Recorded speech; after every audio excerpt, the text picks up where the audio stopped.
So in this video, I'm going to venture into politics a little bit, something I try to avoid. And I'm going to talk about some claims made by Andrew Yang, who's running for the Democratic nomination for 2020. And he's sort of considered a fringe candidate, or I think he's now maybe fourth or fifth in polls. But he's made something of a name up for himself by making some claims about artificial intelligence and automation and both their history, what they've done to jobs in the United States up to the present, 2020, and frequently predicting a sort of jobs apocalypse in the future in which all sorts of sort of high school level, partially skilled or unskilled jobs like truck drivers will be eliminated by artificial intelligence, self-driving vehicles, for example. So I want to talk about first the area where I think he's factually incorrect. It's not a prediction of the future, but his claims, which are typically phrased as 4 million manufacturing jobs have been destroyed in the United States, especially or exclusively, depending on what he's saying or where he's speaking, in Pennsylvania, Ohio, Wisconsin, the swing states, Michigan, the swing states that President Trump won in the 2016 election that swung the Electoral College, that this is all due to automation. So robots are the explanation for the loss of jobs in Detroit, in Michigan, and in other of these states where there's been a large decrease in sort of traditional manufacturing jobs like automobile manufacturing and steel and that sort of thing. And he basically says, well, it had nothing to do with immigrants, which I'm not going to argue it had to do with immigrants either in general, but he really points the finger of blame at automation and robotics and artificial intelligence and not at, for example, outsourcing of work, factories to particularly China. He's actually the child of Taiwanese immigrants, so that may be relevant. So why don't I think this is correct? And a lot of times robots kind of get trotted out in these discussions in AI and automation, but it doesn't really make sense. If you look at places like Detroit or many of these cities that have received some news coverage since the election, the factories in them have actually closed. They haven't converted to robotic factories. They have not converted to robotic factories, and simply the people can't get jobs because the robots are busy working in the factories. There's no reason for businesses to move robotic factories to China or anywhere overseas. The closer the factories are to the customers here in the United States, the lower the transportation costs. Robots cost the same whether you're in China or India or the United States. What doesn't cost the same, of course, is people. I want to point out that Yang's ideas and his claims on automation have been challenged by various news organizations. This is one I found which doesn't appear to be behind a paywall or something like this. This is Slate, and it has the tactless title of Andrew Yang is Full of It by Jordan Weissman. It was published on October 17th, 2019, and it goes through a lot of his economic claims and a lot of the controversy over the causes of the decline in manufacturing jobs since 2000 in the United States, and tends to come down on the side of trade, which I think is a much larger factor than robots and automation. I want to go a little bit further into, so I worked for Apple for a couple of years from 2014 to 2016, and I think that gives me a little bit more to talk about the use of robots in the Silicon Valley in the computer industry and making things like the iPhone. So why is that particularly relevant? Well, an automobile is a complicated three-dimensional structure. It has all sorts of parts, etc. So it's actually one of the harder things to fully automate with robots, building these complicated structures. You need welders, you need a lot of things. But iPhones, laptops, iPads, essentially everything that Apple makes, or almost everything that Apple makes, and many other high-tech companies, these devices today are basically two-dimensional. They're basically a series of layers that are glued together or stamped together. Everything is very precisely designed, so every component is known to within a fraction of an inch or a fraction of a millimeter, the size. It's something which should be easy to automate. In fact, it's somewhat remarkable that Apple appears to employ hundreds of thousands or even millions of people in China to make the iPhone. And I'm not making that up. This is an article from a while ago about Foxconn, which builds not only the iPhone but many other things in China. It's actually a Taiwanese company, curiously enough. But this is typical. I heard, let's say, rumors perhaps when I was at Apple. I'm not sure how to describe them. That something like 1 million people were employed in China making the iPhone. And this article is an example of some coverage of that manufacturing operation. So here we go. Scale matters when you're trying to satisfy global consumer demand. Foxconn, which makes products for Apple and plenty of other tech giants, including Dell and Hewlett Packard, is huge, employing 1.1 million people in China. But then China is massive with more than 1.3 million residents. So here are some pictures of their factories. These are full of people. There have been riots at them, other kinds of conflicts, suicides. They employ a huge, huge number of people, like this woman, to build the iPhone, to assemble it. Now, certainly some parts of it are clearly automatically produced by robotics or machine tools, that sort of thing. But it's actually very labor intensive activity for some reason. Now, as a technical person, as I said, I think actually it is probably within our capabilities to automate making the iPhone, but that doesn't seem to be what Apple does and many other companies do. Um, can we automate manufacturing automobiles? Well, certainly parts of it are automated, but it's more challenging because automobiles are very complex. They're not a series of layers sort of clipped together, stamped together, or glued together the way the iPhone is, or the iPad is, or certainly laptops like the MacBook Air. These are completely, very relatively easy, supposedly, to automate tasks, but they're not automated.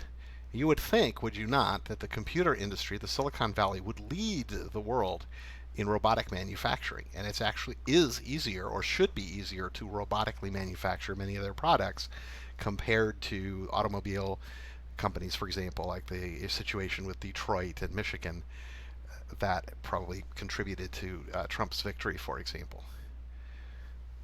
So the point that I'm making is that Yang's case that this is due to robotics and AI, the decline to up to the present day, specifically in Pennsylvania and Wisconsin, Ohio, and Michigan, is just almost certainly not true.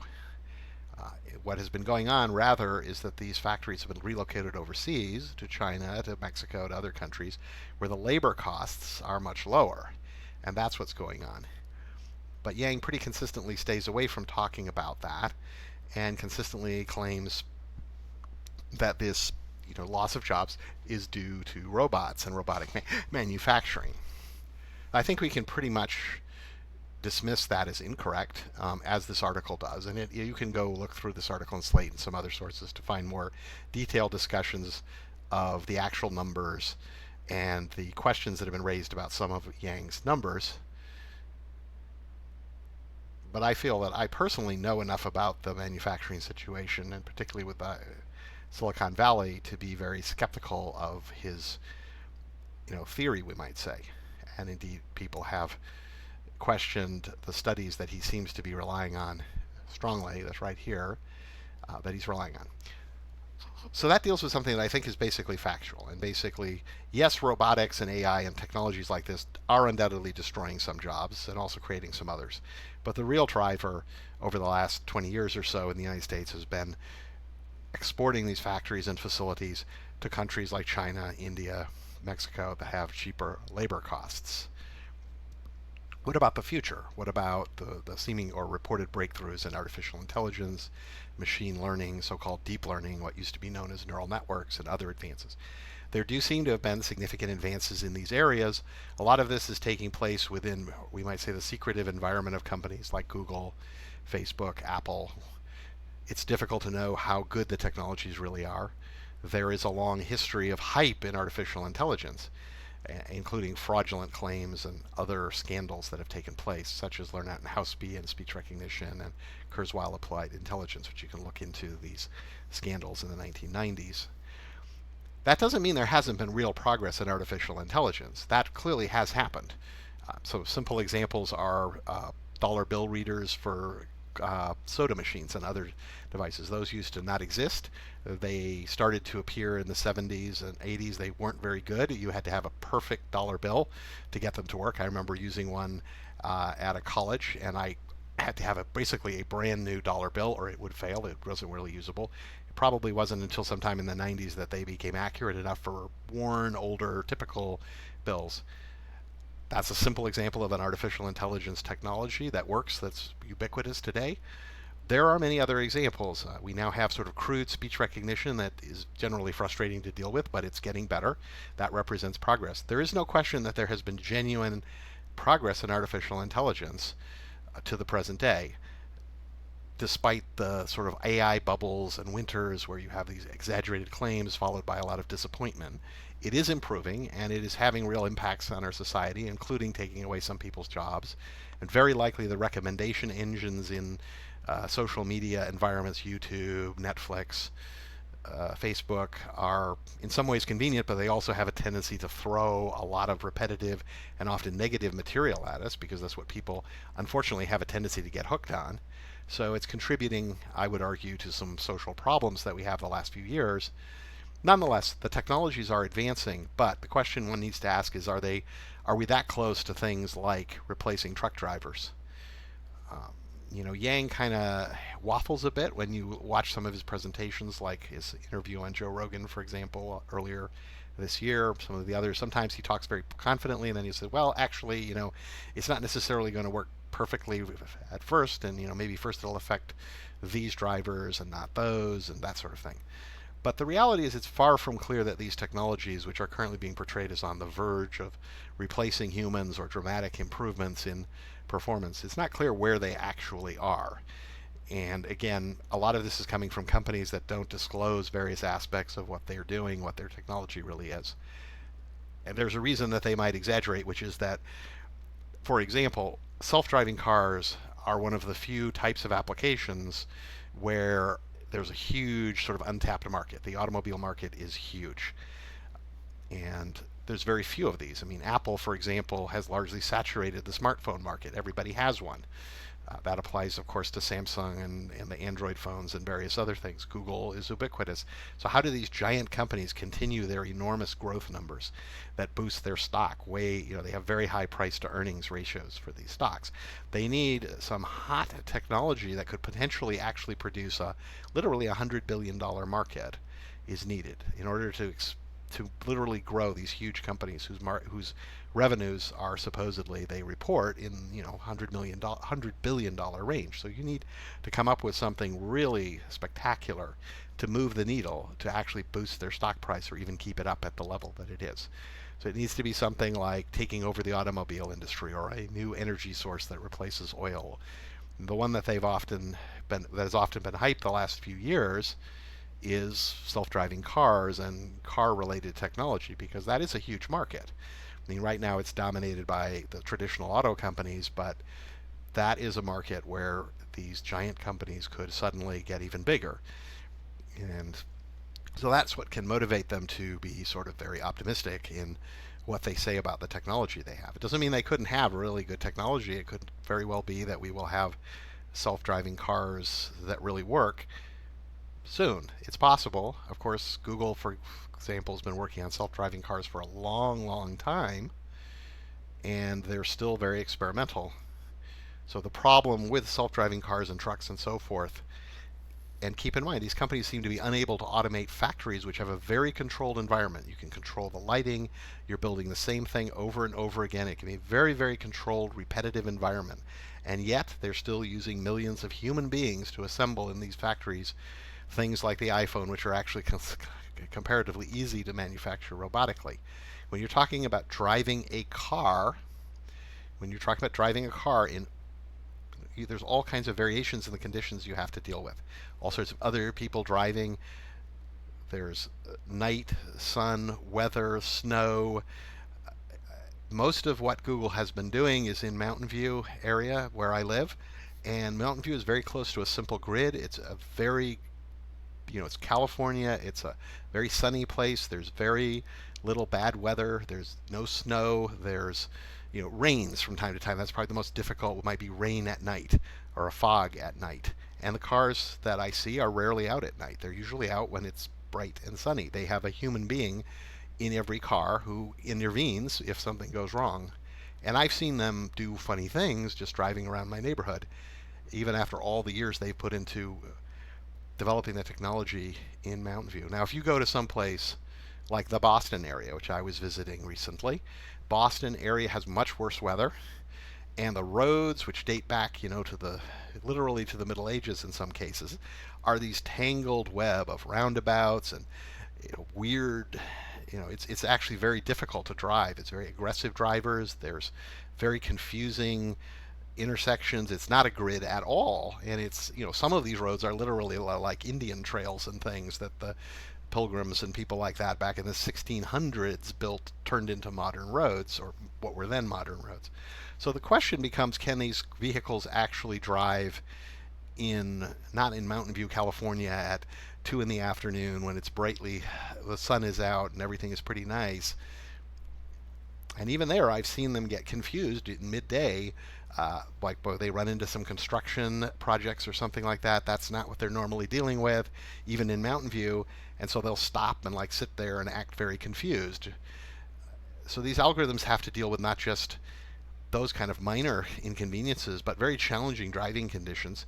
And driving cross country, which is something that Andrew Yang talks about, can also be challenging in certain situations. It's quite true. There are times you can drive 400 miles. You could do it even maybe on cruise control. I drove on cruise control one time through a good part of northern Nevada on Route 80.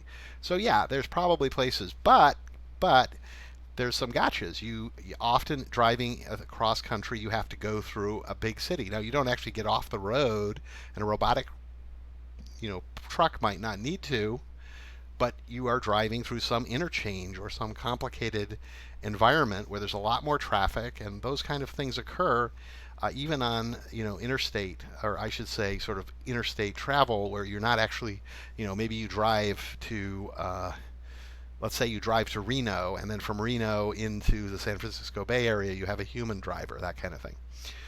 And Yang talks about it in very flippant terms that, that's coming. And it may come. It may be that we can get all this to work. My personal feeling is there's probably a fair amount of hype, and it's not unlikely it's a lot further out. So what this means is the sort of robotic AI apocalypse isn't as imminent at all as Yang is saying, and the driving cause of the loss of jobs presently is not these robots, not these artificial intelligence programs. They are a factor, obviously.